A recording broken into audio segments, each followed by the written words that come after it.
And so you got to get to that point where you can tell people no, because telling people no is so awesome. Man, because like you said, when you're beginning, it's hard, man. It's hard to tell some people no, because like, I might not have had any business this week. Yeah, man. I used to have this dude, I swear to God, he was a crackhead, bro. And I record his ass every week because I needed it. And one day my pockets was right and he hit me up and I said, you know what?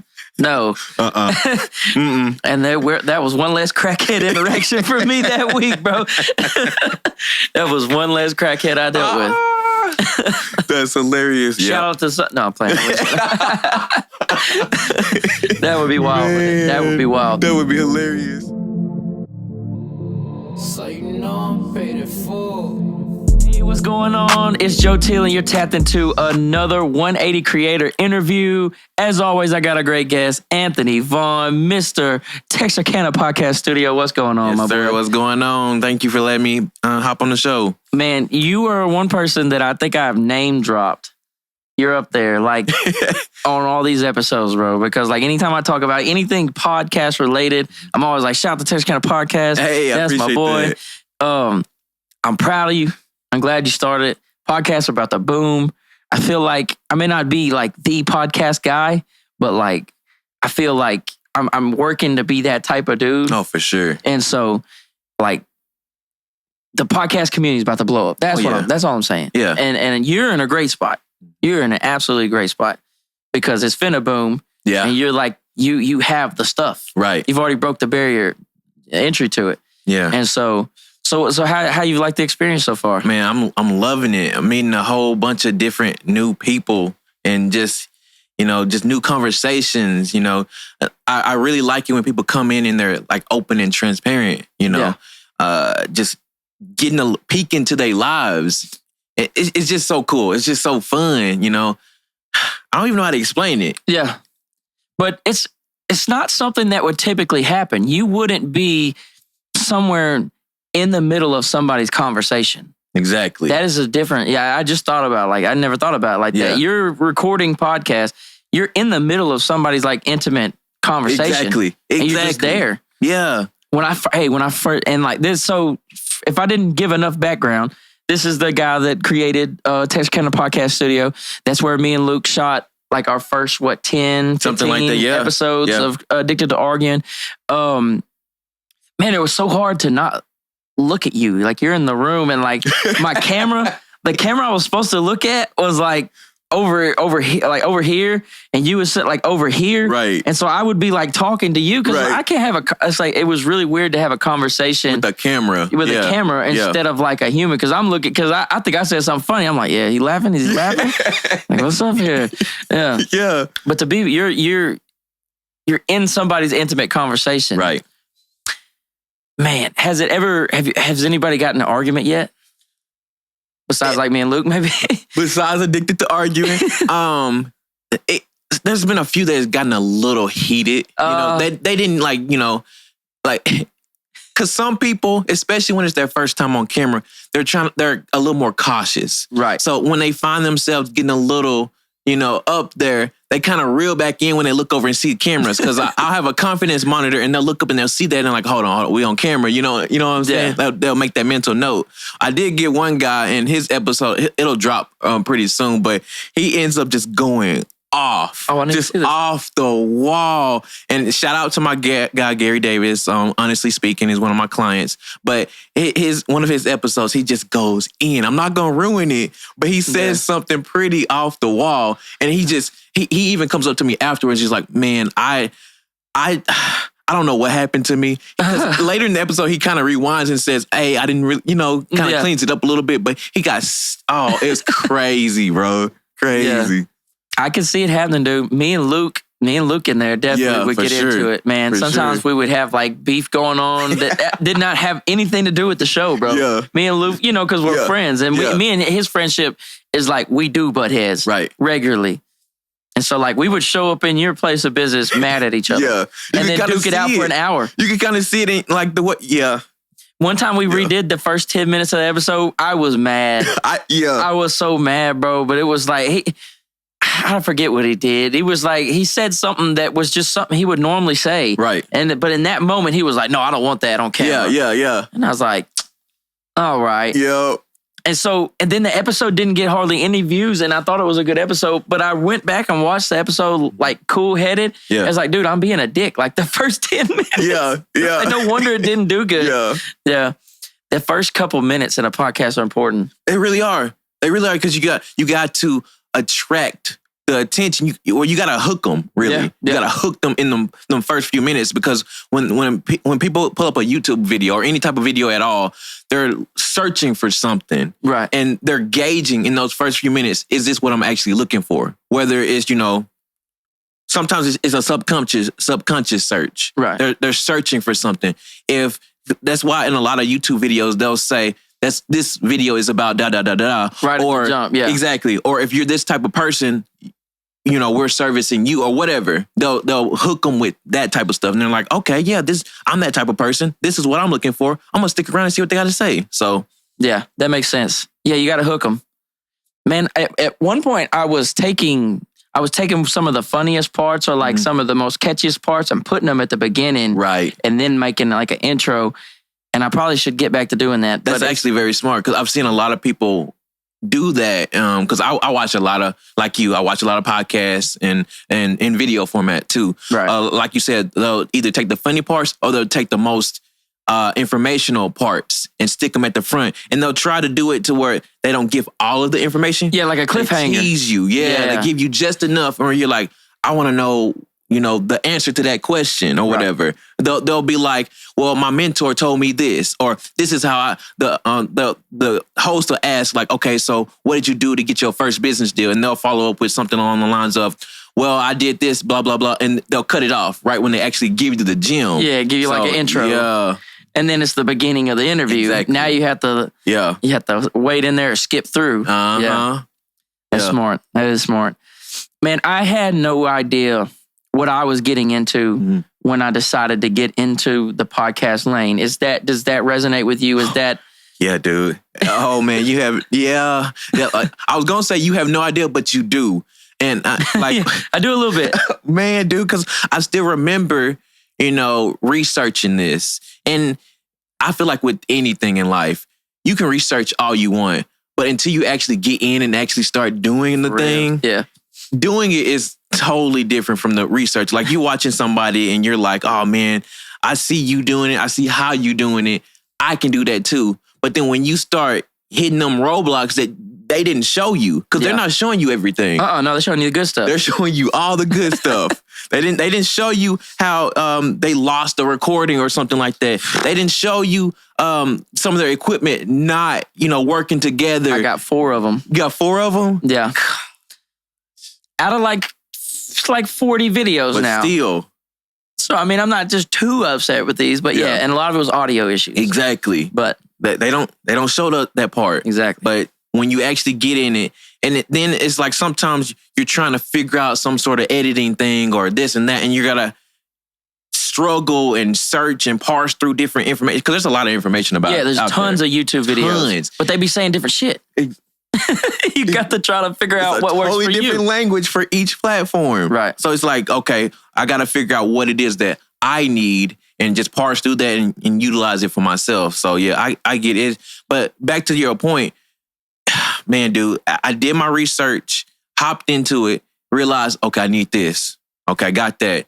Well, that required a whole host of other things. Well, I got to raise this money to get this, or I got to learn this system, or, okay, cameras, lenses, distance, lighting. Gosh, bro, it's like you can start off bare bones. Like, don't get me wrong, but I was trying to go all the way, right? Like from the jump. Yeah, but I mean, because of the business I'm trying to run. Yeah, because like if like I said, you break the barrier to entry by spending a bunch of money up front. Now, anybody, since there isn't a big lane for this, right? You know what I'm saying? Like, and it will be. Yeah. You will have competition come up in town. It's just going to happen.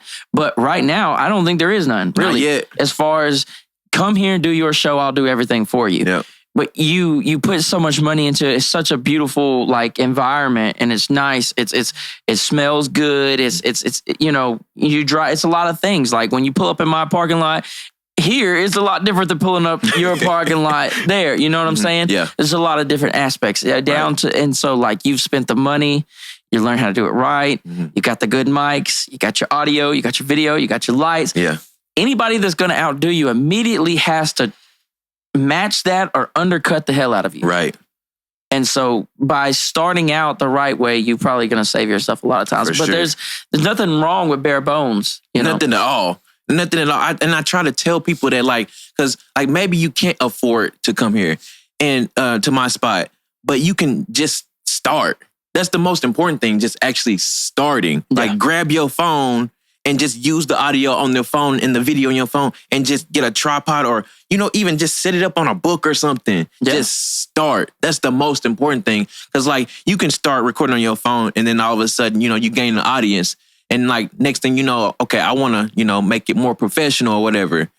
Okay, then go to the next level. Yeah. Get you like a lav mic to make it sound better. Or, just, it's bit by bit, really. Because you kind of have to, with this podcast and stuff, you kind of have to figure out if you like it or not. That, man. When me and Luke, before we went and spent money with you, Yeah. we talked for months. Yeah. It's embarrassing how long, because we was going to come to you as you opened. Right. But however long it was you opened to when we came and did our first episode with you, we were already talking about it. Because I had caught wind I saw it on Facebook or something, and I remembered you from school, and I was like, man, I want a podcast, but you kind of just got to do it and figure out, is this something I like? Right. Because you're going to be talking for hours. Like, if you don't have the gift of gab, then you probably shouldn't do a podcast, because it's all talking. Mm-hmm. And then when you bring guests in, if a guest doesn't have much to say, what are you going to do? Exactly. That's a lot of it. Like you said, it's because you can also get better over time with volume. Like you said, just get started. Figure out if you like it. Okay, if this is something that you like, maybe you don't have that gift to, just navigate conversationally or whatever. No. But you can learn skills to pick parts or make people speak or say different things. Right. Like for me, I don't have that gift. But one thing that I do have is I'm a good listener, and I can make people talk. I can ask the right questions. Right. And that's something that I've gained over years of my life, because I didn't want to talk to people really, but I liked having people around. So it's like a lot of my friends talk a lot, and it's crazy because I don't talk a lot. So it's like, how did you mix? Because I'm a good listener, and I can make them talk even more. Yeah, because a person that likes to talk a lot, they love a motherfucker that just listen. Excuse my language. Dude, I talk a lot. So when I meet somebody that's wants to hear me talk, I'm like, yeah. I'm finna give him way more information than they want. Man, it's so important, because then also you got to rein in your facial expressions, because you of course, for the camera and the people watching, no doubt, for the video. And also for the person sitting across from you, because you need to make them feel like you actually care about what they're saying, right? Because that will also make them continue to speak, right? So, yeah, man. Oh man, you're talking about. I've talked to so many people. This will be episode 26 or something. Congratulations, by the way. Appreciate it. And then I'm on episode 23 of Addicted to Arguing, fam. Yeah. So since the beginning of December, basically, about 50 episodes in. It's crazy. And they're all hour long at least. Yeah. But you get used to, it's like, me and you were looking at each other, and there's lots of things at play here. Like you're shaking your head. Yes. These are things that happen. And that's why I say, I post this all the time. When I take pictures of the background and stuff, I say, conversation is art. It really is an art form. I'm reading a book right now called Verbal Judo. I've heard of that. Yeah, it's super good. It's about a cop, and he explains how he learned to use his words to diffuse situations instead of having to whoop people's asses. Right. Yeah. Because they say the police's job is 98% verbal. It makes sense. And so if you could just calm somebody down with your words, you don't have to pull out your nightstick. Exactly. And start knocking heads. Exactly. Yeah. And there's another good book, Never Split the Difference. It's by an FBI agent. I love that book. That is a great good book. read, yeah. I learned a lot about that. Dude, mirroring, when you're interviewing people, there's something called mirroring. It's and you can do this too. I want somebody at home to try this. So mirroring is when you take a little piece of what the person said last and you repeat it back to them. Yeah. Bro, if somebody tells you, I love my dog so much, and you go, you love your dog so much, huh? Yeah. They're going to say, they immediately go into why they love their dog. It's Mm-hmm. like a super easy trick to get people to explain. It's not like you're not even trying to manipulate people. But if you want somebody to talk more, you just be like, hey, Exactly. whatever they said last, and you can even ask it in question form or just say it a little differently, and then they're like, yes, that's different. I mean, it's just like asking somebody, okay, explain that. Yeah. But instead, you just say whatever you say. You say, well, yesterday I went to the grocery store. You went to the grocery store. Yeah. You're going to tell me why you went to the grocery store and what happened at the grocery store. Yeah. I love that too, because it's also saying you actually heard what I said. Right. You know, you hear me, so I want you to hear me more. You know, like yeah. Because there's another thing at play: listening to listen, listening to understand, and listening to make a response. Right. Those are two different things. Yeah. I'm bad about listening to respond sometimes, but at the same time, you do have to do that too as a podcast host. Right. So anybody wanting to do podcasting, they say don't do that, but you do kind of have to do that. Because if I'm just listening to understand like all the time, right, at some point I do have to be formulating where we're going to go next, or we're just going to end up looking at each other, possibly. Yeah, because it is a conversation. Definitely. You know, so. But the best ones are when I forget we're recording. And it happens all the time. And you just go in. And then you know you're in a sweet spot. Yeah. And you just zone all this other stuff out. I really don't look at the camera all that much. I try because I like to be like, if me and you were talking in real life, I'm not looking at a camera. Exactly. And that's what I try to tell people, especially new people that come into the studio. Right. I try to tell them, hey, this is a conversation between y'all two. Because they'll always ask me, what camera do I look at? I'm like, no. Because I say pretend that the cameras aren't even there. That's better advice than because when me and Luke would be there, I would be like, where's my camera? And I felt like I had to just, okay, I'm finna say something important. Let me look at my camera. Right. But it's really better to look them in the eyes. Exactly. And it doesn't really look good. I mean, it still comes back to the camera because the camera is there and that's what a podcast is.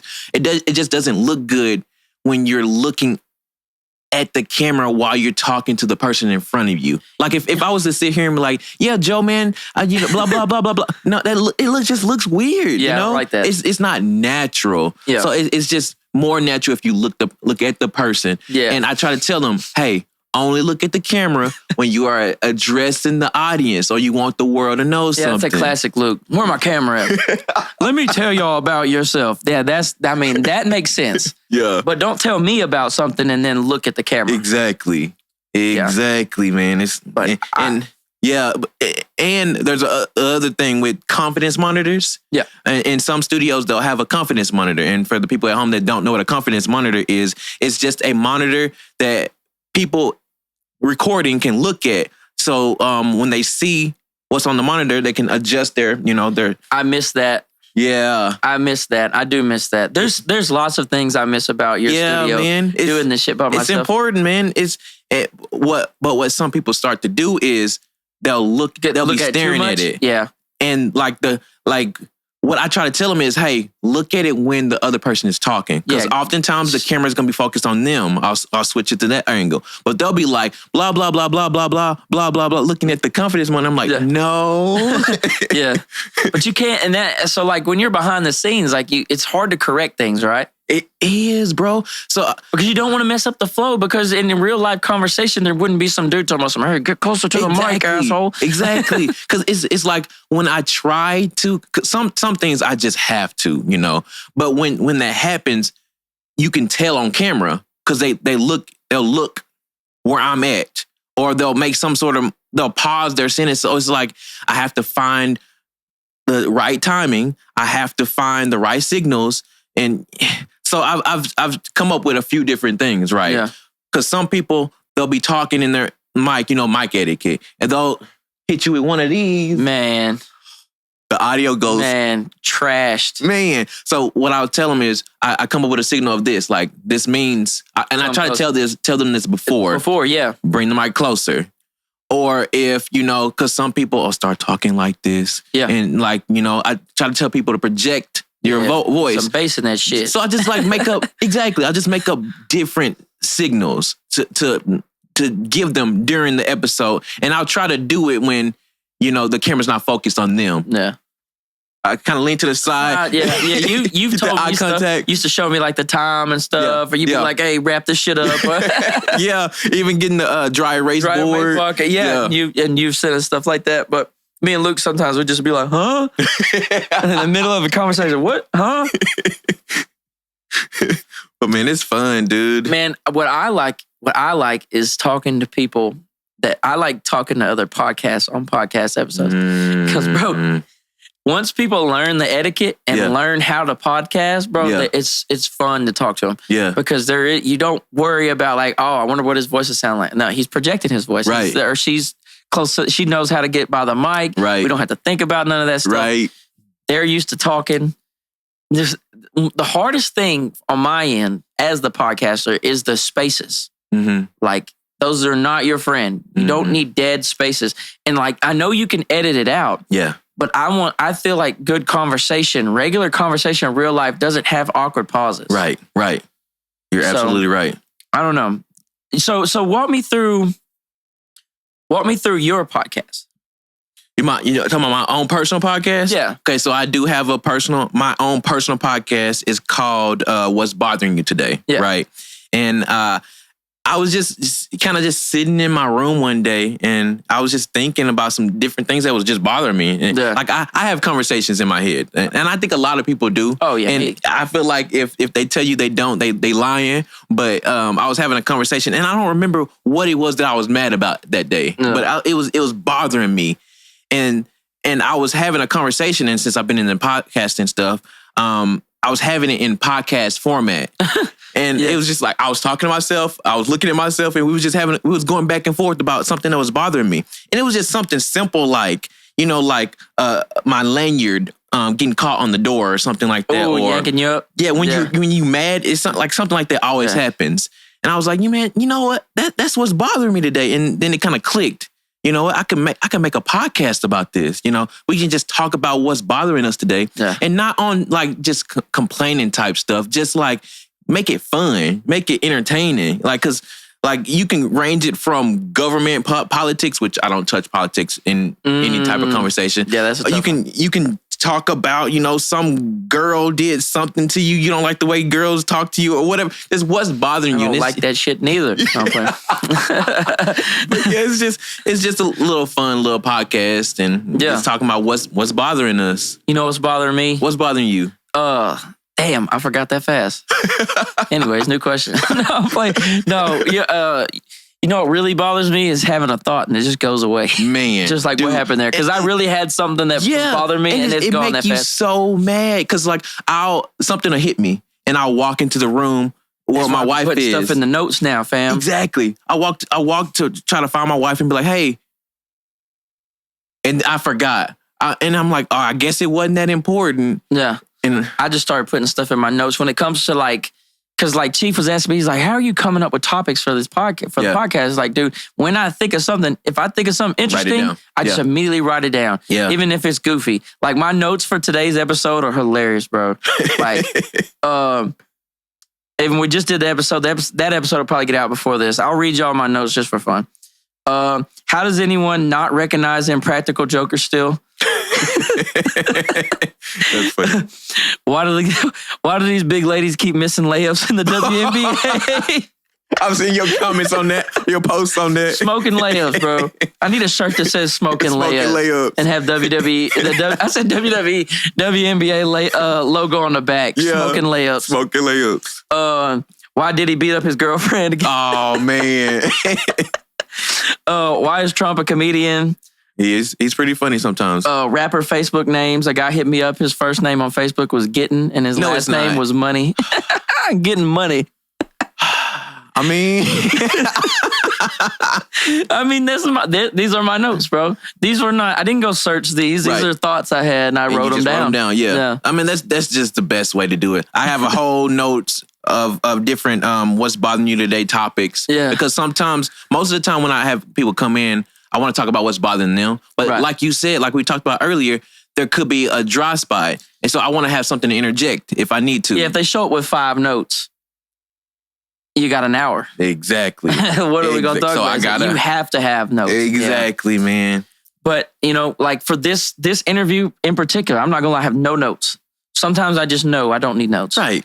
It's like me and you have talked enough. And that's another thing. You talk to somebody enough. Like, think about all the times me and you have talked. Oh, yeah, for sure. How many times I held you up from going home because I just do not shut up.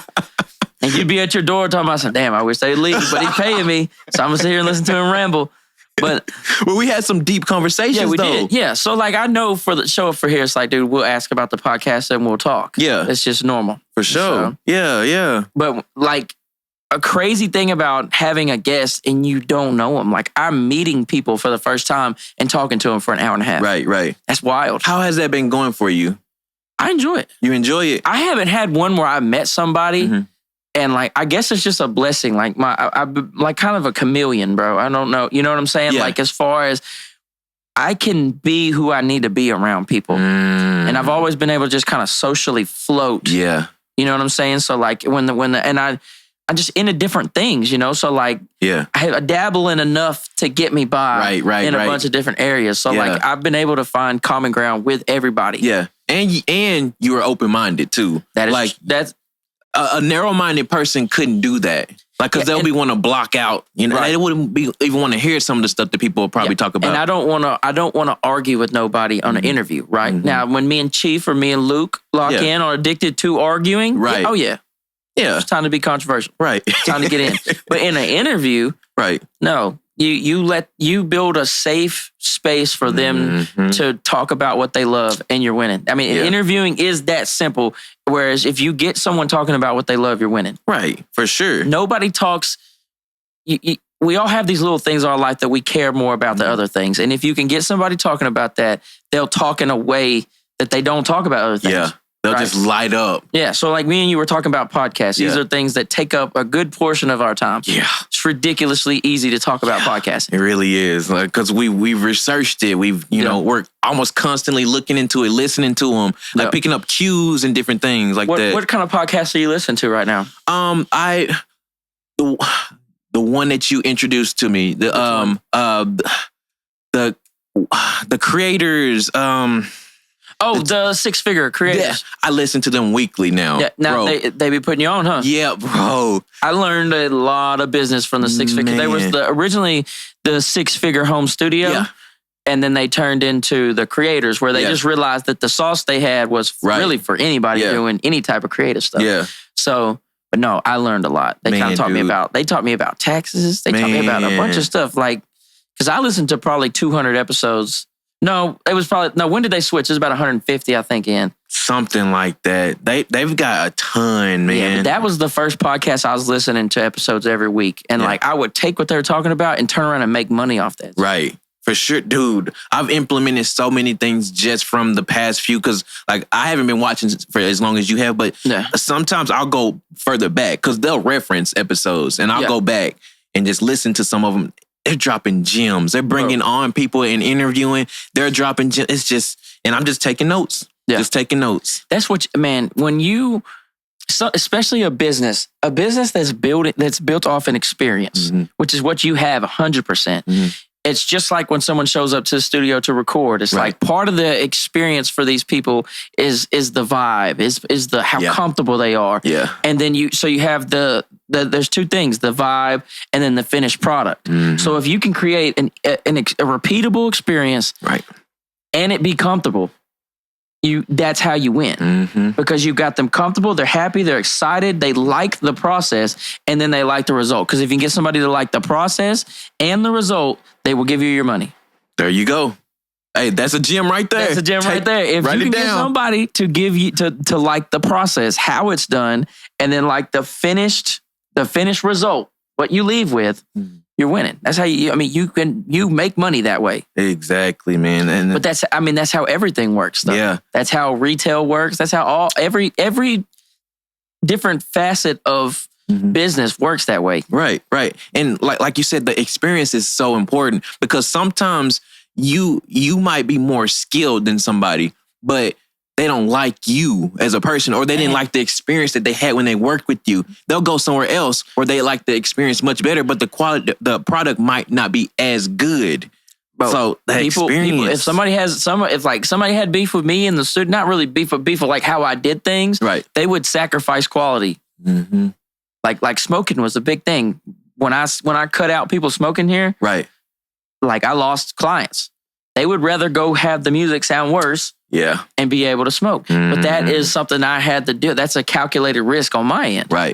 I don't want to be around. I don't like what it brings. Right. You know what I'm saying? Because I just ran into all types of stuff. You know, I don't know what these people are smoking. Exactly. You know what I'm saying? They might be smoking Thetic. I don't want to be breathing Thetic air. I don't want to be breathing K2 air. At all. Yeah. Yeah. So it's like, you know what I'm saying? Like you just never know. I let people vape like tobacco. That's it. I don't like weed pens, none of that. I don't like any of that stuff around me. Right. Because like, why would I want that around me? I don't really want that around me. I feel that. So, but there are studios that'll do that for you. Right. And that's part of their experience. That's what they're selling. Exactly. Yeah. And so, I don't know, man. You have to, and that's the thing. It's all a risk. Like, you want to do things your way, but you have to know that some people won't like it your way. Right. So, like, that's the catch-22. You have, like, you want to run your own business, and you have to do it in a way where people still come to you. Exactly. So, yeah. You kind of gotta, like you said, you kind of gotta cater your experience to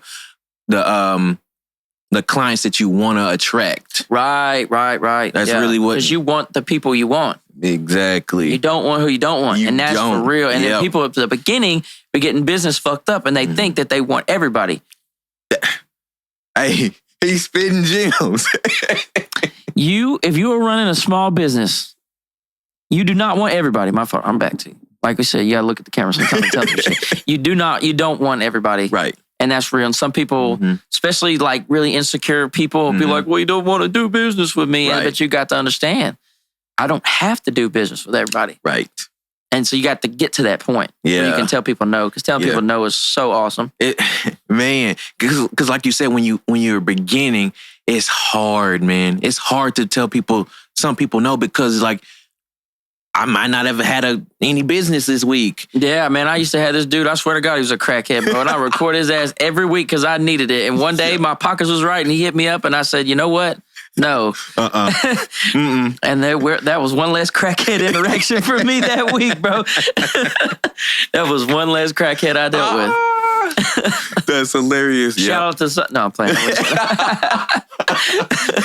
That would be wild. That would be wild. That would be hilarious. But yeah, man. You heard Joe on his podcast? He out there shouting out crackheads. He out there calling them out. Oh, man. What do you like the least so far about podcasting? Man, so being on my side, I'm gonna talk from the business owner perspective first. There's some conversations that I'm just not with. Oh, not engaged with. There's just like... Or things that you don't believe in. Exactly. Right. And it's hard because like I find myself zoning out. And I really... where I'm sitting, I'm not supposed to zone out because I need to be switching the camera angles. So you switch the camera angles while it's recording? While it's recording. So I have all the camera angles going into one little device. I didn't know you was doing all that. Yes, while it's recording. I thought you may have some kind of app or something that was do. There is an app. So if I'm recording if I'm gonna edit for them, sometimes I won't switch. Sometimes I'll just switch it to where like they can see it, on the confidence monitor. But if it's just recording, I'm doing it on the fly. Okay, yeah. So you're recording the angles, and it's like writing it in. Yes. Okay. Yeah. Yes. So so you can't change that later. You can. Oh, you can. Well, it depends on how you're recording. So with I use the ATEM Mini, right? Okay. I use the ISO version though. So when it says ISO, it's recording all the camera angles separately. Still. Okay. Yeah. So I have one file with all the switches. So it's writing a new file with the switched ones on there. Okay. There's a kind of like a stereo or whatever you want to call it, like a switched file, each camera file, and then there's also audio files for all three cameras. Right. All that's being recorded onto the SD card, but I'm also recording the audio separately from the mics as well. Because the cameras are recording their own audio. Okay. So I'm using that as backup. And then what do you match your mic, your mics to your camera audio and line them up? Mm-hmm. Yeah. What I'll have them do is I'll have them do a clap for me at the beginning. Right. Okay. And then that lines up. Do you just line it up manually? I do line it up manually, but there's some that help you just like you click of a button and it lines it up for you as long as you have that scratch. Out hard, like I don't know if anybody cares about how to edit podcasts like that, but like that detail. But yeah, I'm with you. I'm very curious about it. But That's because I'm editing podcasts. Right. Yeah. I mean, there's so many apps out there nowadays that's making it so much easier. Like AI is crazy. Yeah, AI is ridiculous. Yeah, because like you mentioned earlier, there's some that you can take all the camera angles, throw it in there, and as long as you got the audio for each different angle, you say, okay, this audio file is for this camera angle. This audio file is for that camera angle. And then you just hit start, and it just says, okay, this person is speaking, switch to this camera angle. This person is speaking, switch to that camera angle. Both of them are speaking at the same time. Both of them at the same time. It's wild, crazy. AI is insane. You don't really know, and that's the thing about some of these AI apps. We don't know what the hell they're doing. There's an AI app for podcasters where if you're doing a single podcast and you're looking at a script, it'll take your eyes and point them. That's so scary, bro. And point them at the camera. That's so scary. So you're looking at it. You're looking at a script. Look at me, folks. You're looking at a script. My eyes are over here. AI is going to take my eyes and point them at the camera. Terrifying. Come on, bro. That's wild. Terrifying. That's wild. And we got baby AI. This is baby. This ain't teenager AI. None of that shit. This is baby AI. Still learning. I still think this is baby AI. Still, it's terrifying. But like man. Opus, I'm a religious user and I pay money now, like almost $40 a month because I have so many now. I can just throw through there. Yeah. And I still make my own clips a lot of the times because I can go and get what I want. Right. But bro, if I'm busy, I can throw a YouTube episode through Opus and it give me 20 clips and like 6 or 7 of them are decent.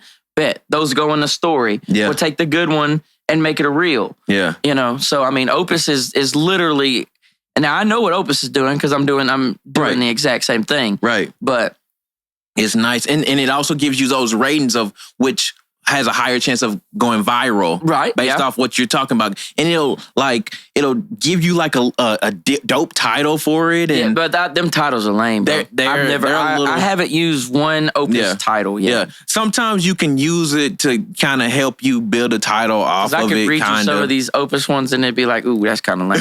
That's kind of cringe. Yeah. That's Yeah. But AI is learning. I don't know. It'll change podcasting. It will. For sure. Maybe, I don't know. I don't want to say that we jumped in at the wrong time. I'm hoping we didn't. Mm-hmm. But. Well, I mean, podcasting really is kind of still new. Like, it wasn't that long ago that they were only doing audio. Yeah, but I'm saying like the technology side of it though. Like maybe we jumped in so late that the AI will do too much of the work.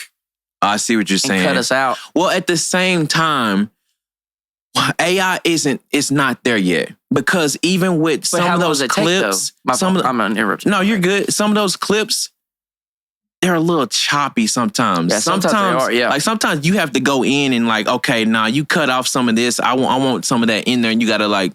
In Opus, I can go in and edit though. Exactly. Yeah, and if you have Premiere Pro, which I don't, you can edit in Premiere. Yeah, yeah, which would be A1, but I use Final Cut. I use Premiere. I love Premiere, dude. Yeah. And that's where I use that that thing I was telling you about earlier that it automatically edits the episode for you. You can say, okay, I want from this point to this point, and it'll chop it up for you as well. You have this already? For the social media. Mm-hmm. Wow. Mm-hmm. For the clip. For the clips as well. Oh, wow. So it'll do a podcast episode, edit the entire episode, or it'll do the social media clips and it'll automatically format it into the social media format. Is it different parts or is it everything? It's different parts. Okay, so it picks its own parts. Mm-hmm. No. I just Or you could set the parameters? Mm-hmm. Oh, no, I ain't gonna lie. That's badass. Yeah. It would probably work with Final Cut, wouldn't it? The one I'm using only works with Premiere. Oh, okay. It's like a plug-in for them. Yeah.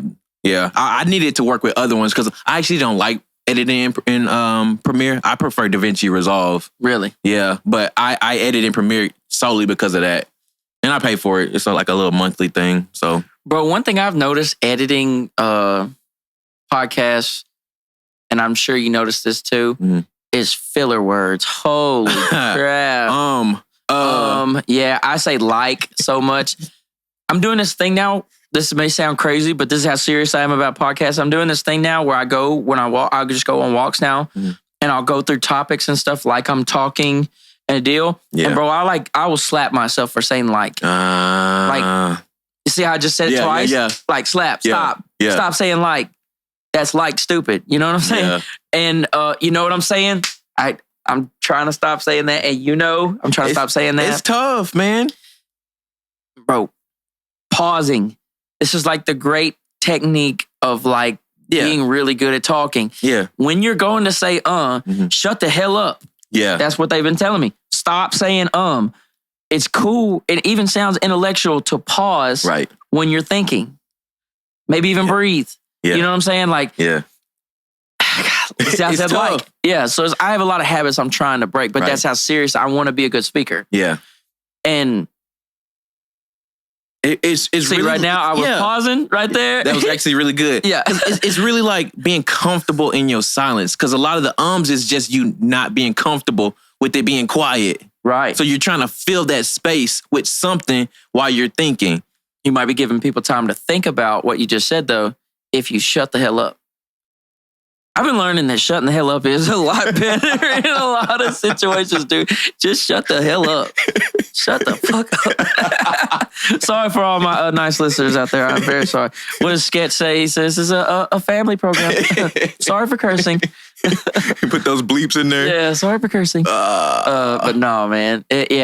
Conversation really is an art. And like when you see somebody, and I just said but when you see somebody that can do it really well, it's impressive. It really is, man. Because I've found, and I didn't really even pay attention to this, like your not even just your tone, but your intonation, inflections, yeah, like going from like speaking with a high volume to being calm. That's inflections. Yeah, like there's different time. I just said like twice right there. See when it's bad. It's bad when you really start realizing that you're doing it. And then it gets tough to talk because you just want to like beat yourself up. I said like, God, we're struggling out here. People really help us. Tough. And now people are going to like be counting it and put it in the comments. Man. Put in the comments how many times I say like, or how many times Joe says like. Don't do that. I feel like Shaggy like Zoinks, man. No. Yeah, bro. Yeah. People come in here and like, it's so hard. Anyways, people come in and I'll be edit them and it'll be like, I know when to cut it. I can see it. Like I can see on the waveform. Yeah. Like you say here and I know, oh, okay. Yeah. And so like when I make clips, I just been cutting them out. Like when I make a clip, I don't have any I don't have, and that's what I've been learning, dude. Like words, I forget what they call it, but cleaning up your speech by taking out words. It's the same concept, but it's what comedians do. You can't have a like a clunky joke. Yeah. Too many words. They say most bad comedians just are saying too much. That makes sense. I never even thought about that. You could tell a story without so much information. Never even thought about that. That makes so much sense. But that's all they're doing. Like, because I listen to tons of comedy podcasts, and when they talk about doing comedy, they're like, you got to edit. You got to cut the words. It's called word economy. Word economy is what they call it. So take out the words you don't need, and it makes you speak better. There's no sense for me to say you know what I'm saying 100 times. Right. It literally is not helping me at all. Right. And like either they know what I'm saying or they don't. Me saying you know what I'm saying is almost like saying right.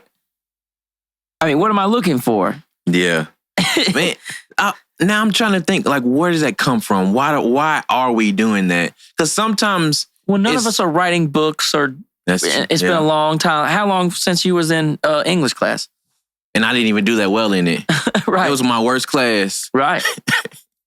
I think that's what it is. We as a society don't talk well. The average person is not speaking well. And that's why the ones that can speak well kind of stand out. Yeah. It's like, but I mean, to be able to speak well, you can make money just from speaking well because it's an asset. It's a skill. Mm-hmm. Car salesmen, they are not messing around. Like they literally can make a living off of how they talk to you. Kind of shysty though, kind of shysty out there. But any of my car salesman listeners, we love you. Sorry. I apologize. Not really. I don't. Yeah, you do got to be careful though. You got to be careful on the block out there. For sure. They like swoop down like vultures. Buy this 2025 Chevy Spark now. I'm like, oh, damn. This is crazy. Oh, man. I try to avoid salesmen. Dude. I try so hard to avoid them. But the thing is, now you have to be a salesman. Yeah. But you could take what you don't like from salesmen and teach you how to be a better salesman. That's true. That's true. You can do that for almost anything. Like if you're going to go be something like, and you have the experience on the other side, like what I don't like. If I started my own podcast business, I would take all the things that I didn't like about podcasting myself and try to make some type of system that made it work better. There you go. And that's actually why I started my own podcast, because I wanted to put myself in their shoes. Like, because, man, I'm so conscious of saying of those filler words now, man. It's crazy. Oh, my bad. I didn't mean to do that. I'm so conscious of them now. I did this with somebody the other day, and like we literally couldn't stop saying like. Man, it's crazy. Like literally is bro. You do not sound intelligent when you say literally. I've learned that too. I'm so sorry. Man, I've got to stop saying like literally. Like. Okay. I think it's okay to say like. I do think that it is okay to say like, but like when you. But when you say it too much, 2 or 3 times, like in one sentence, you're messing up. But okay, I'm gonna try to start over. But that's why I started my own podcast, because I wanted to put myself in their shoes so I could see some of the issues that they were having. Right. When one of the things that came up, or one of the things that I'm thinking about now, I'm gonna give away a gem that I've been thinking about.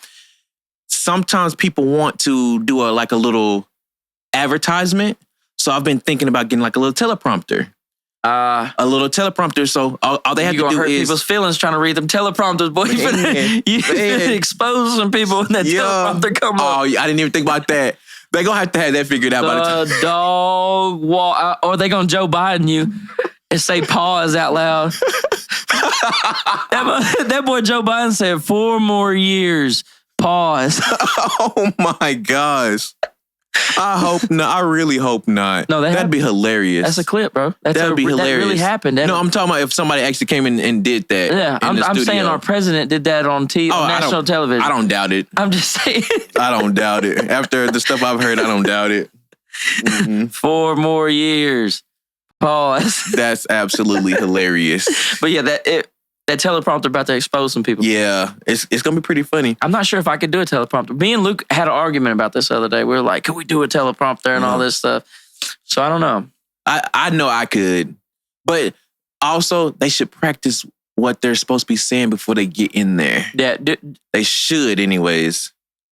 I'm way worse on script. Really? Oh, yeah. You've seen it. Remember I did a couple little ads? But, yeah, I see what you're saying. But if you had If the words were in front of me, if I had a teleprompter, it would have been better. Yeah. And you also came up with some of it on the fly, too. Yeah. Like right before you did it. So that hurt. Yeah. And then you put yourself on the spot. That hurt, too. Yeah, I was waiting on and then Luke being in the room. He had to give up when Luke came in the room. I put him in the hallway. Yeah. That was hilarious. Man, my little friend group is bad in bad situations. Like in situations you're supposed to be... You're supposed to maybe feel sad in, maybe funerals. Did we I think I told that story on the podcast. Yeah, where the lady was almost finna smoke a cigarette at the church during the funeral. Bro, death ain't that not funny. I'm laughing. Sorry, folks. I can't, man. I get it though. I can't. So that means I would have to not be sitting next to y'all. I had to go to the other side of the room. Bro, our family on Whitney's side, on my wife's side of the family, like they'll go to cookouts and stuff. We'll have a cookout. Yeah. Before they eat, they always get in a circle and pray. Okay. Bro, it's an older guy. Sometimes he say funny stuff on accident, like stuff that shouldn't be funny, bro. And I ain't gonna lie, bro. The fact that we are praying makes it so much funnier. And that I don't need to laugh makes me want to laugh so much more, bro.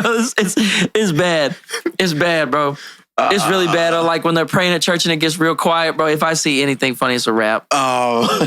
There was one time. I won't even say what happened, but something funny happened. A pew in front of me, and it was during the prayer. And Tony was sitting right beside me, and he was smacking my leg, and I was fighting. And so I just stood up and started coughing. I was like, and just went outside. Yeah, just trying to dang, I don't feel good. Yeah.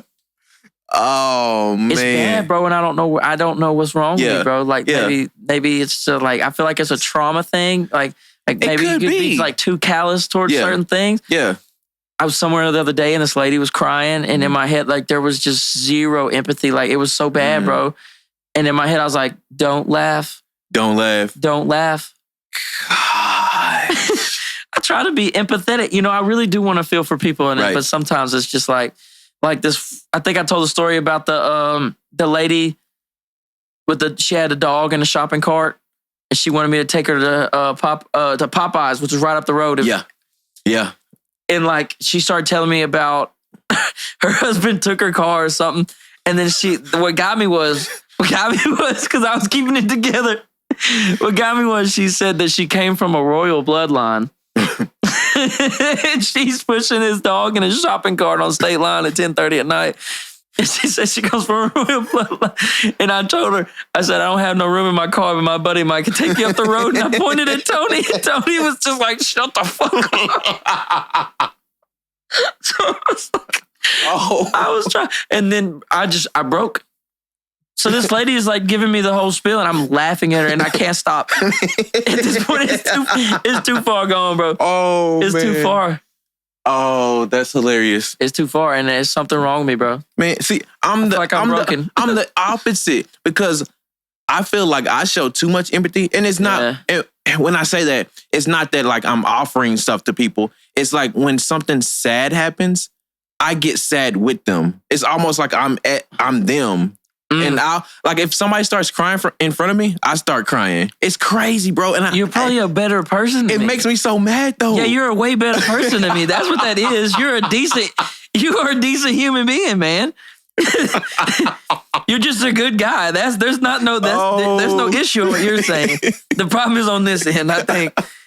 No, you're just a good guy, bro.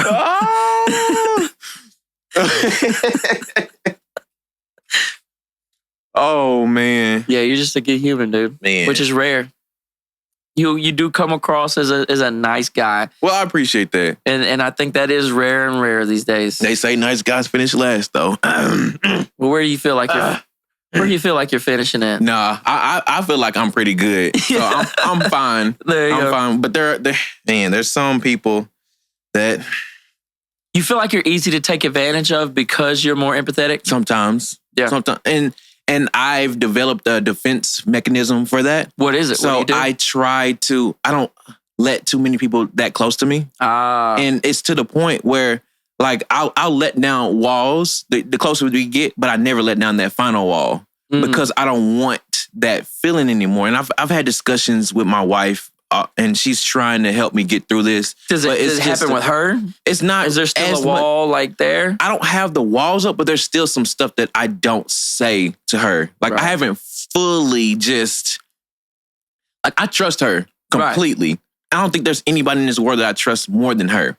But there's some stuff that, I can't let go of, I think. And it's just like defense mechanisms for, things in the past, Right. So I don't want to be put in that position ever again. I don't want that feeling ever again. So I try not to let people in that close because I know what I'll do for people. Like if I'm close to you, I'm giving my all to you, and that has come to bite me before. Yeah, that's dangerous. And I don't want to ever get back to that point. So I don't let people that close to me anymore. But on the other side of the coin, you are probably way nicer than most people because of that. I can see that. Yeah. But it's a double-edged sword. Right.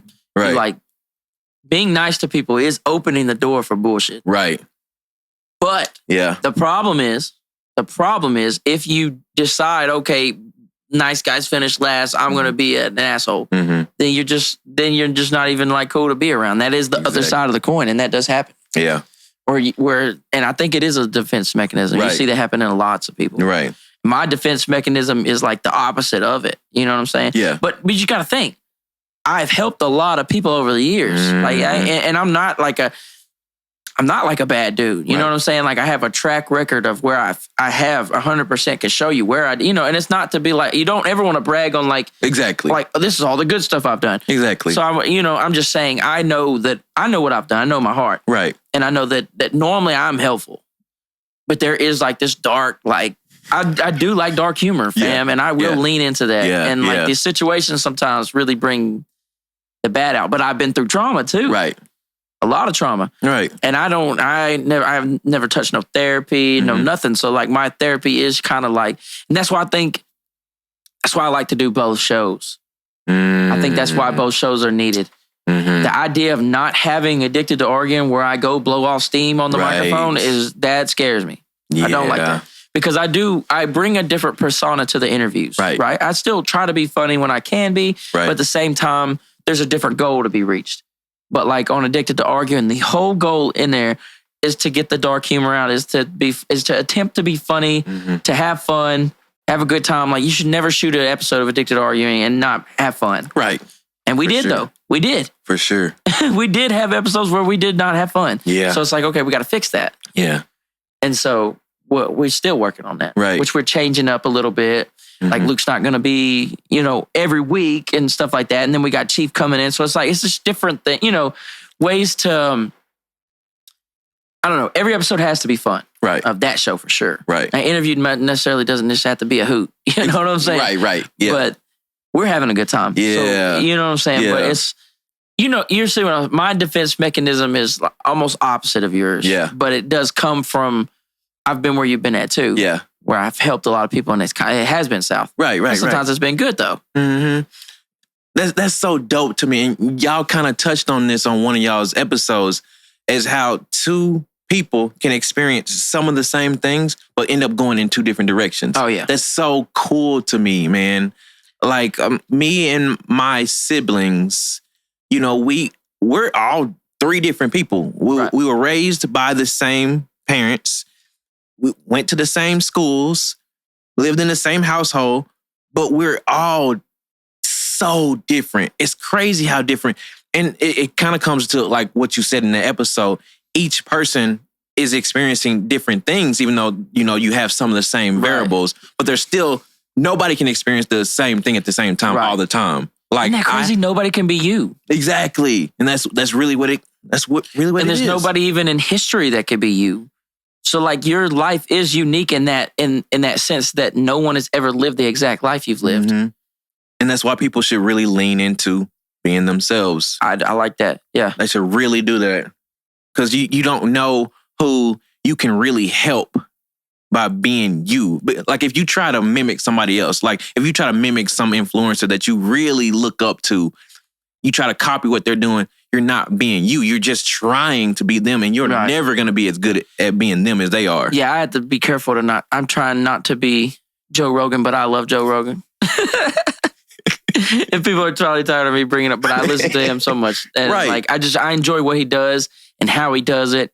And so some of it is modeled after it, but it's like, I have to be Joe, but not Joe Rogan. But not Joe Rogan. Yeah. But I see what you're saying. Yeah. We are unique. And some people will say like, you're not unique. You're just another human. Like, cause some people look at life that way and you're not unique. You're just here, but I think you are, Like we were saying, nobody's lived your exact life. So you have, and that's another thing about like judging people and like seeing people. And then you got to think about the different stages and phases that people are. So you got to think about journeys. So it's like, I'm so much different at 29 than I was at 21, right? So if I meet somebody that's 21 or even somebody that's 25 but thinks like I did when I was 21, I can't necessarily judge them off how I was or how I am now because they are in a different part of their journey because everybody's in a different part of their journey. Yeah. And that's good. And everybody's so different. That's good. And right out of the box, people are different. My kids, same environment for both of them, 18 months, 3 years old, opposites. It's different. And in some ways, they're the same, but you know what I'm saying? You see their different personalities before it's really even taught to them. Right. So it makes you think like personality maybe isn't taught, which can take us down a rabbit hole. We have two choices here. Stay level or go down the rabbit hole. It's up to you. I don't give a damn. What's happening there? Let's stay level this time. Let's stay level this time. Yeah, because we could go. They could go that route. No, I think it is interesting though. Yeah. To finish that thought up, it is interesting that we are out of the box different.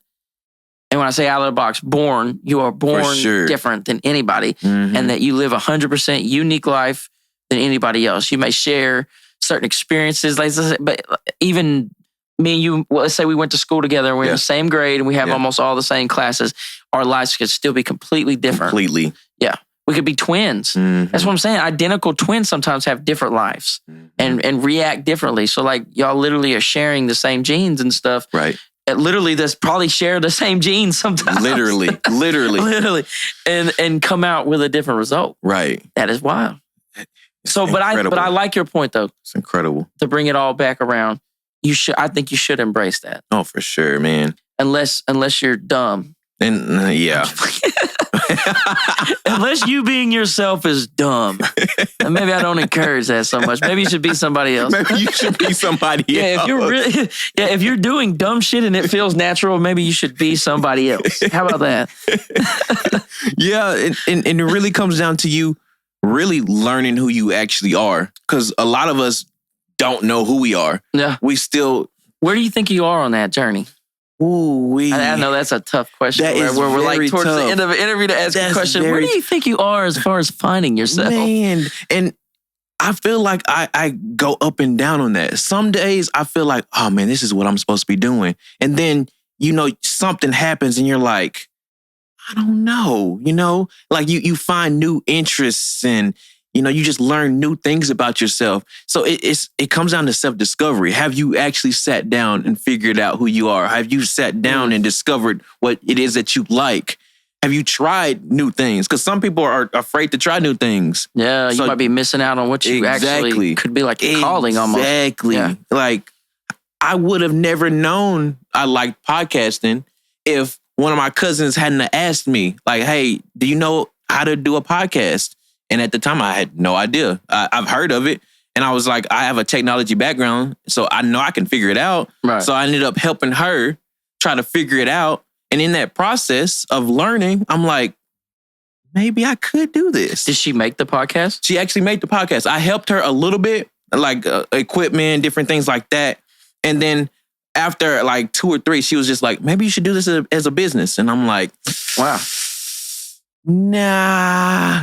At that time, I was on some whole other different type of, I don't know what I was on, but it wasn't this. And I was not even in the mindset to even do this. So I said, nah. And I'm guilty of running from a lot of my callings and a lot of my gifts. So yeah, this is my 3rd time podcasting, but this is stuck. This is your 3rd time? You've tried 2 other times before Addicted to Arguing? Yes. That's not even just Addicted to Arguing, but podcasting in general. Gotcha. Yeah. That's awesome, man. Yeah, the 3rd time's a charm. It's stuck this time. Third time's the charm. 50 episodes in, I'm doing this shit. But I did the first time. I did like 3 interviews. Then there was another year went by, and I did like 12 interviews. And I thought maybe, but see, I was relying on a bunch of other people. Okay. And I don't know if you notice this about me, but I eventually always end up doing everything my damn self. It's just a flaw, maybe. Maybe not. Who knows? Right. You know what I'm saying? It has pros and cons. It does. It really does. Because I ain't gonna lie, I miss when you sent me the file, edited. You know what I mean? Yeah. I do miss that. Yeah. Yeah. I miss telling you where I wanted you to cut, and you cut that shit. Yeah. Yeah. But like I was talking to Chief, me and him are planning to come do some episodes with you. Like, we don't want to fall out the loop with you live for sure. That's I don't play with live. But you know what I'm saying? Like, yeah, I get it. It's difficult, and I don't know why it didn't stick. But maybe it was my mindset. I will the time I did the 12 episodes and I realized I could do it, I was in a really bad mindset. That was when I was at the peak of my drinking, right before I quit. Yeah. And the studio had pissed me off. And I was at a spot, I was paying for it. Uh-huh. So I was paying like where you add electricity, it was like $1,200 a month to have this studio, and it wasn't doing anything but pissing me off. Yeah. And so like I was at the end of my studio stuff and attempted to do podcasting. And I thought I was good. And I go back and listen to those and I wasn't bad. Right. I think I can just do this. Yeah. And I'm glad it worked out that way. But the first 2 times it did it. Yeah. And it just speaks to like where you are in your journey. Timing. Yeah. Timing is important. And I wonder if I've missed out on some other thing that really could have crushed and the timing was wrong. Right. We tend to think about life in a way. Now, okay, that's my last like deep thought that made sense. But we do tend to think about life as, and we throw words around like fate and destiny and or will or God's will or this or that, where we tend to think that everything is going to pan out for us, which is not really true. Right. It's kind of a scary thought to think about, but we kind of feel like, okay, if I, like even people say, put the work in, put the work in, put the work in. But there's a lot of people that have stories of putting the work in and it didn't pan out. Yeah. There is no guarantee. There's always risk in business. There's always, and we say words like calling and this and that. Maybe there is a spiritual side to it and maybe there is a plan. You know what I'm saying? I'm not discounting that. Yeah. I'm just saying that we tend to think that things are going to pan out when sometimes there is luck and chance involved, or maybe luck and chance is, because I like to keep an open mind about things. Yeah. Maybe luck and chance is like God's will or something sending you a different direction. Right. Maybe it's luck or chance. Maybe it's you're supposed to be down another path. Mm-hmm. Maybe your life isn't meant to blow up. Like some people's main goal is to get famous, but that may not be what your life does. Exactly. Yeah. Man. You said a whole lot right there. Yeah, my bad. No, especially at the end of the episode. You said a whole lot right like there. I love that. But like you said, maybe to kind of go in the direction you was going, maybe blowing up wasn't your calling. Maybe, like you said, blowing up just wasn't what your life was meant to do. Maybe you're meant to touch something. Maybe you're meant to be behind the scenes and help somebody else blow up. Right. You never really know until you try a bunch of different things and find out what actually clicks for you. Find out, what you're actually good at. And then also timing plays a huge factor. Your knowledge plays a huge factor because you got to be good at what you're doing. Like if I didn't put in the work to learn how to edit, to learn how to do audio from you, to like a lot of stuff came together at the right time. Right. Which did feel like fate probably. Man, the right time, met the right people, had the right mindset. Like if I had stumbled upon this years prior, I would have crashed and burned for sure. Wow. The timing was not there. Like I didn't have the mental fortitude. I didn't have the consistency. I didn't have any of that at that time. So it definitely wouldn't have worked out. So I think timing is just a huge factor. Your mind, like a whole bunch of stuff just has to come together. Yeah. Because if you don't have the right mindset and you get all the skills and stuff, it's still not going to work. You can have the skills, but not have the mindset, and it's not going to work. You could have all of that, but not the right relationships, and it's not going to work. A lot has to come together for it to work out, man. And relationships,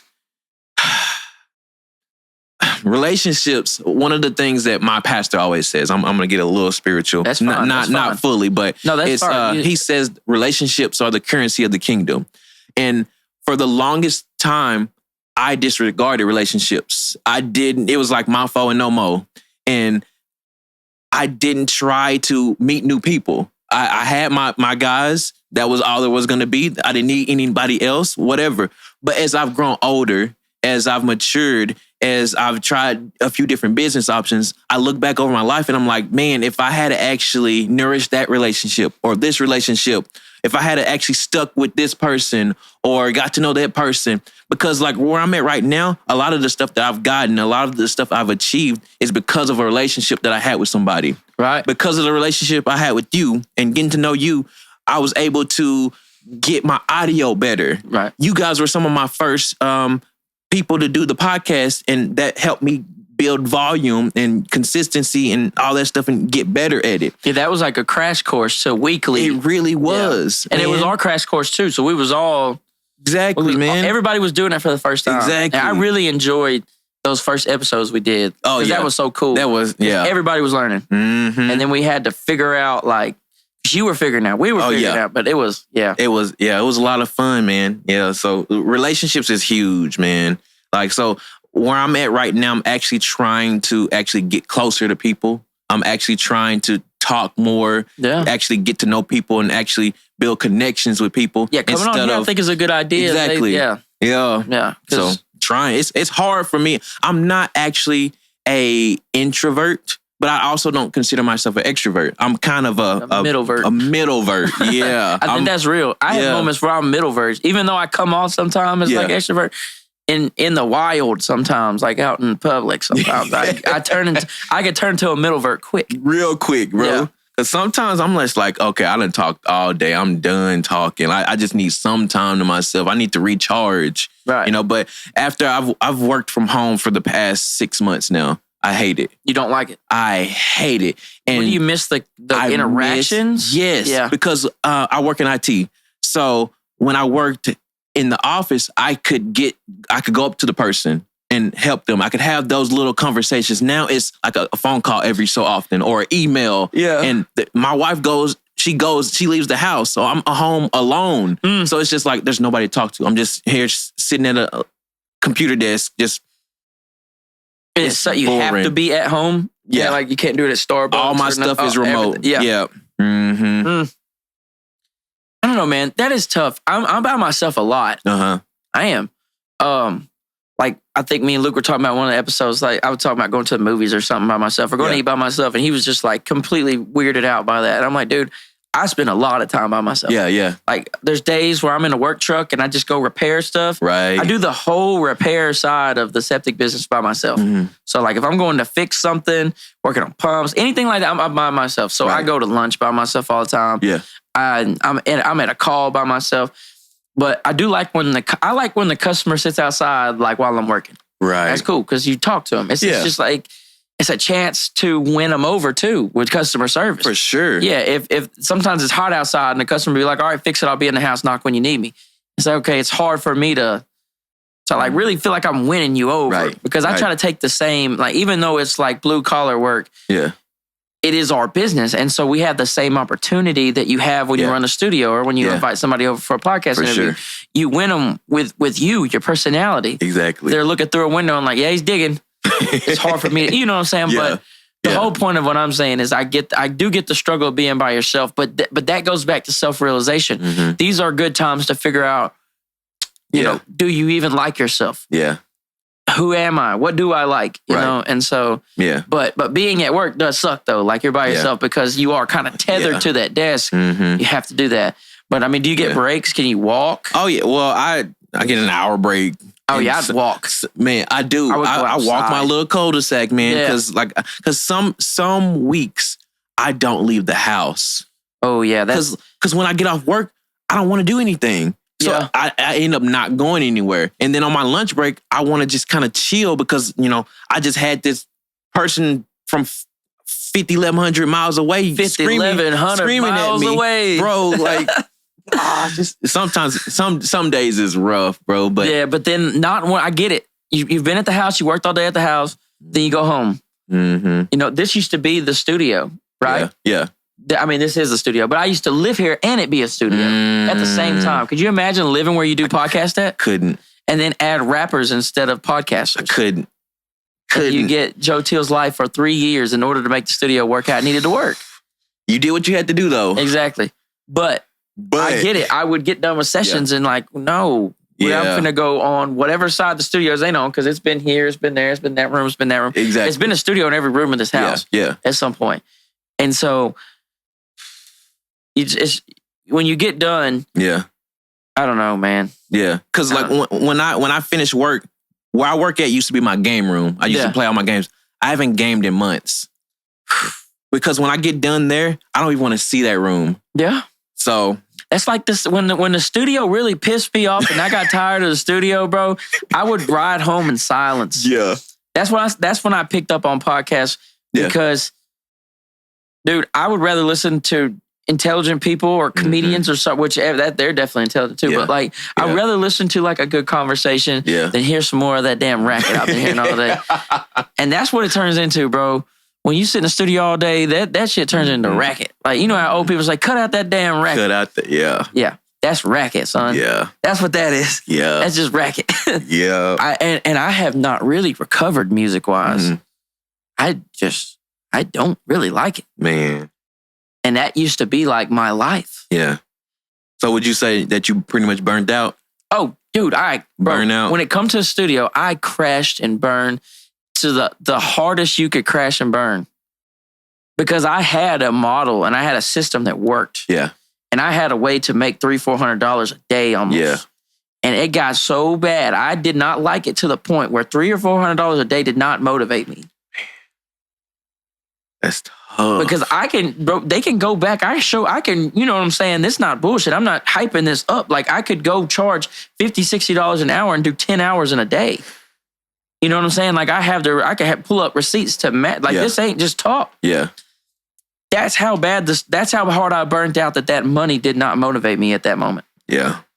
And I ain't recovered from it since. Yeah.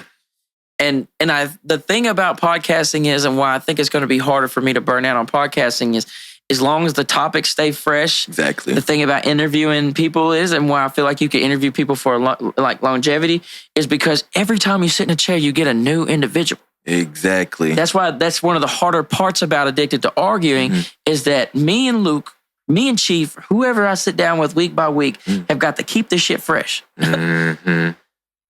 But if I talk to an MMA fighter last night, and I'm talking to you tonight, and I talked to a tattoo artist before y'all, these 3 conversations were 100% different. And that's what I feel like is going to help me with burnout on this deal. For sure. It's because it's a people thing. Right. And then even with those people, you're still not getting their entire story with that session. So sometimes you can sit down with them again and again. Oh, yeah, bro. And I've still got have a list of second time. These second interviews are going to be good. Yeah. And a lot of really interesting people who already have the ice broke too. Yeah. Yeah. And that's another thing about this. Like, I know we got to wrap it up, but I'm just saying, like with the interviews, I forget sometimes that people aren't used to sitting in front of the cameras and all this stuff. Because I don't think about none of this besides if this is red and that's red. Yeah. That means my audio's recording, my video's recording. That's all I give a damn about. Yep. And then it's like me and you. Yep. Let's talk. Yep. And so like these lights, like the background, none of this stuff, you know, this is all, my brain has done focused all that out. Yeah. And like, but then I got to remember, like, I've got to get this person to where I'm at. And if I just met you and you've never done a podcast before, I've got to get you to my level. Exactly. Now. Yeah. And the quicker you can do that, one cool thing I've been doing is the test run where we talk for 5 minutes. Okay.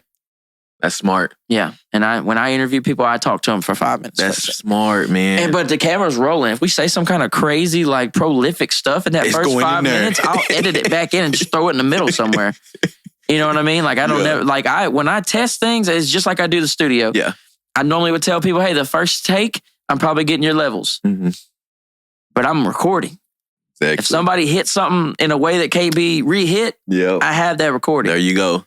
Yeah. And I took a little piece of that when I do my mic checks now. Instead of doing like mic check, like I say mic check and they'll just be like mic check. I realized that them just saying mic check is not enough because when you're actually talking, you have different levels. Exactly. Yeah, you need to tell them to have a mini conversation. Then that's what I do. I'll ask them, how was your week? Or, tell me something dope that happened this week. Or, what's something that you're looking forward to this weekend? And we actually talk so I can get them at their excited points or when they start to calm down. Right. Because if you do mic check, like I'm not getting you when you start, kind of chill. Or when you, that's dope.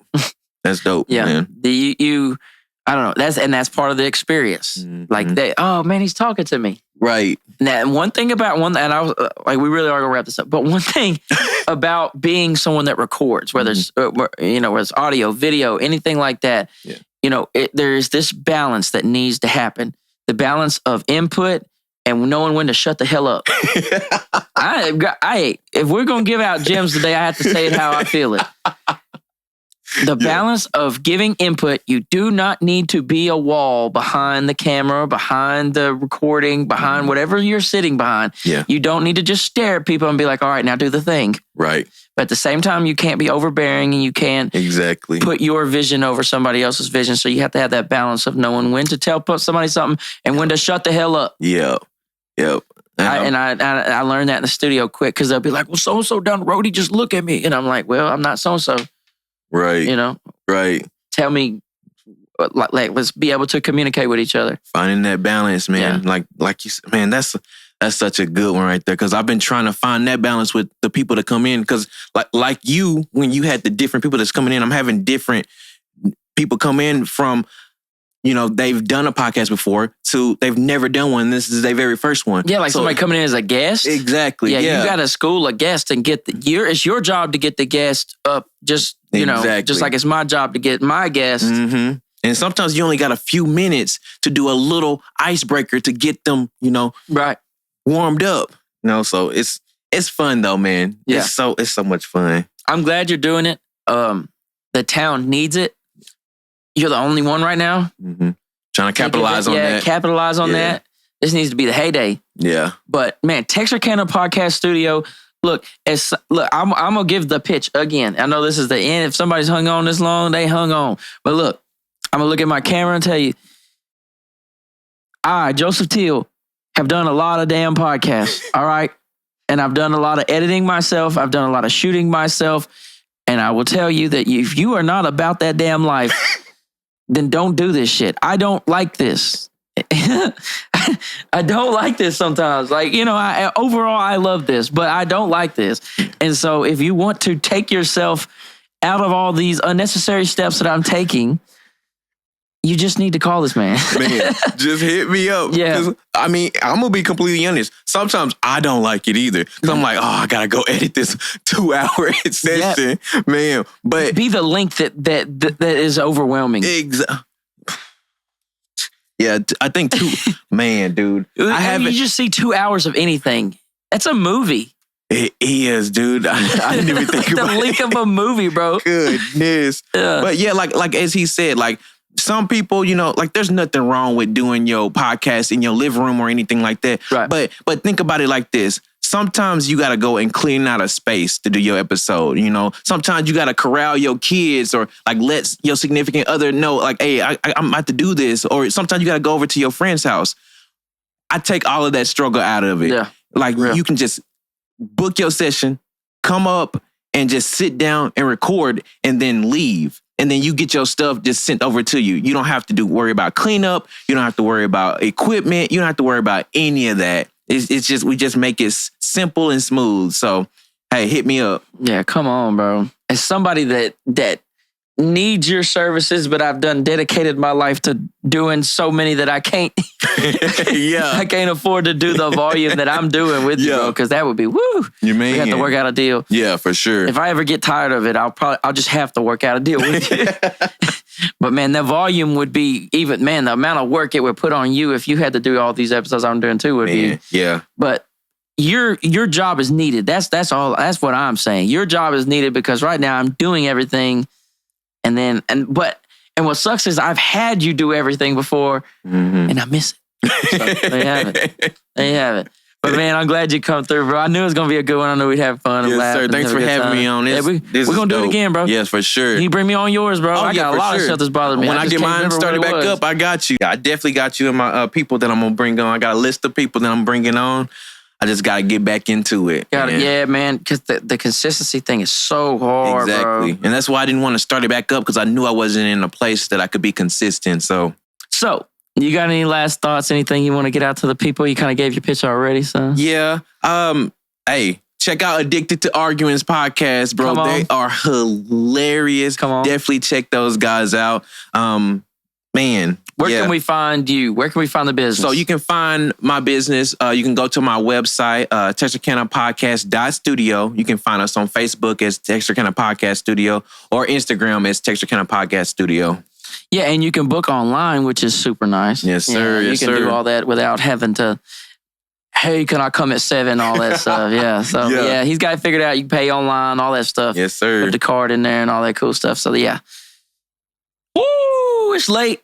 And I'm tired, but I had a good time, bro. Yes, so sir. Thank you for coming on. Yes, sir. And y'all have a good night. Y'all be blessed. Peace.